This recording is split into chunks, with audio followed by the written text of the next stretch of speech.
Hello guys, আপনারা জানেন আমরা সবসময় নিয়মিত জিম করি। জিম না করলে আমাদের ভালো লাগে না। আমরা একটা নেশাগ্রস্ত লোক। কিসে নেশাগ্রস্ত করি জানেন? কি নেশাগ্রস্ত করি? জিম। এটা আমাদের নেশা, পেশা না। নেশার জায়গাতে আমরা জিম করি। এর আগে আমার স্কুলে বাইরে দেখাইছি, বলছিলাম আপনাদের হাফ কেজি ওজন কমছে, কিন্তু না। আজকে তারে মেশিনে উঠাইলাম, উঠাইয়া দেখলাম সে আগে ওজন ছিল 114 কেজি, এখন আসছে সে 90 কেজিতে। তাহলে আপনারা বুঝতে পারছেন ওর কতটুকু উন্নতি হয়েছে।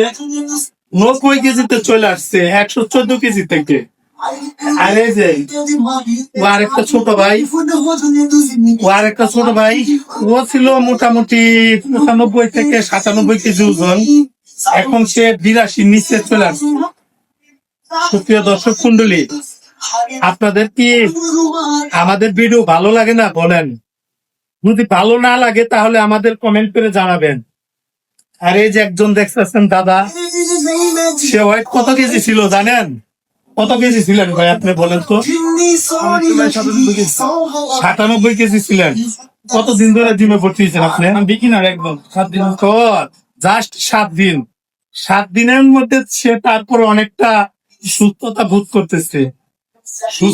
করতেছে এবং ভালো লাগতেছে। তো আপনি আগে কেমন লাগতো আপনার অনুভূতিটা, এখনকার অনুভূতিটা এখন ফ্রেশ লাগতেছে? ঘুম, খাওয়া দাওয়া ঠিক মতো ঠিক সব ভালো লাগে? গাইস, আপনারা চলে আসেন জিমে। প্রতিদিন আপনাদেরকে আমি একটা করে মেসেজ দেই, জিমের ভিডিও দেই। আপনারা আমাকে যে ভালোবাসা দেন, এই ভালোবাসা আমার দেওয়ার মতন কোনো জায়গা নাই। তো যাই হোক, আপনাদের ভালোবাসা আমার বুকে ধারণ করে রাখি। আপনাদের ভালোবাসায় আমি এতটুকু এগিয়েছি এই প্ল্যাটফর্মে। আপনারা আমাদেরকে সবসময় ভালোবাসা দিবেন, ভালোবাসা পাবেন, আমার ভিডিও দেখবেন এবং গঠনমূলক কমেন্ট করবেন। আল্লাহ হাফেজ, বাই।